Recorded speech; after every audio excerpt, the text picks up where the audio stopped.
Hey everybody, this is ShadowQ, and I'm going to talk to you today about why healing in Smite is so strong at the moment. So, the first thing I want to say is that healing in fights is actually quite balanced. Generally, like, if you get hit by a damage move, you can heal it up for roughly the same amount, plus it has potential value to be used on teammates. If it hits only yourself, it's a little bit less valuable, but still, that makes it pretty balanced in fights, honestly. I don't think anyone's really complaining about that. But why healing is so strong right now is because of healing outside of fights. So, unless you full commit and get kills, one team is going to be able to disengage and have their healer use their heal over and over until your team is literally full HP, and then you just win the fight. It's not like the enemy team has time to back, or else you could just force the objective with even a little bit of healing. It just gets too much value over time, because it's one move that you can use that the enemy team's doing nothing in the same amount of time unless they also have a healer.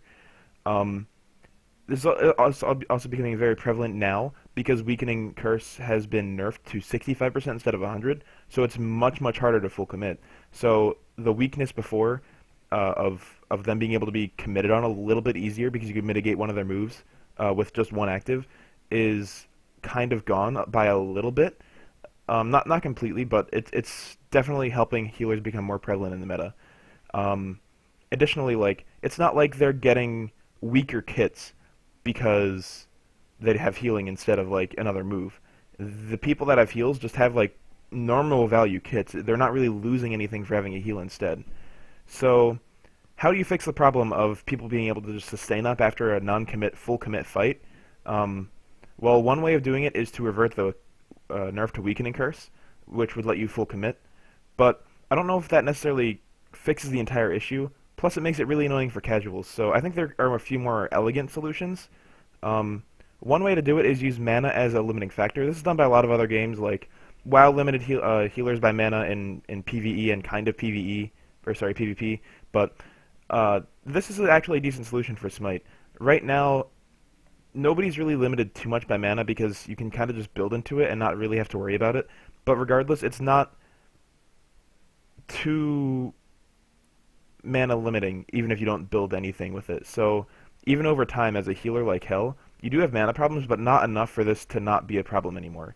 So the mana cost of heals, in my opinion, should probably go way up if they want to try to balance this, and maybe a small compensatory buff to their other abilities, because it's not the gods that are broken, it's just the mechanic that's a bit strong at the moment, which is out of combat healing. So another potential solution is, this one's a bit weird, it's kind of difficult to understand at first, but you could actually increase the cooldown of healing only when you're outside of combat, which would mean that, like, if you're not fighting and you're healing, a 10-second cooldown on a heal would be like a 20-second cooldown, which would actually, believe it or not, be completely fair. It means that you just have less staying out of combat. It's still getting some value, but it's not just like the insane powerhouse of a move that it was before. Additionally, the cooldown of healing could just flat out be increased, because the previous one might be harder to understand for just players, and then this one would probably definitely deserve some sort of small buff in another part of their kit. But, so, those are basically my thoughts on the issue. To sum up, healing in fights is balanced. Healing outside of fights is far too strong. You can't commit to counterplay that because of the nerf to weakening.